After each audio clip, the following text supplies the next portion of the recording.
Match করে blouse piece দেওয়া আছে।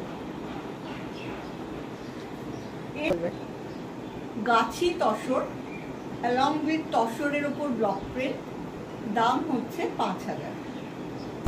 বেনারসি কোটা, তার উপরে গুজরাটি স্টিচ, গুজরাটি প্যাচওয়ার্ক। এটার সঙ্গে কন্ট্রাস্ট নীল বর্ডার, নীল ব্লাউজ করলেই ভালো লাগবে।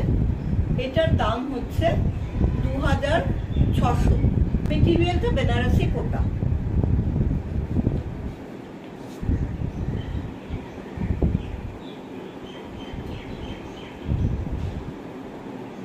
একটা হ্যান্ডলুমের শাড়ি, তার মধ্যে এইগুলোকে প্যাচওয়ার্ক করা হয়েছে। এর ব্লাউজটা যাবে এইটা, এই ব্লক প্রিন্টটা along with maroon, mix and match করে। দামটা হলো এটা 2000 টাকা।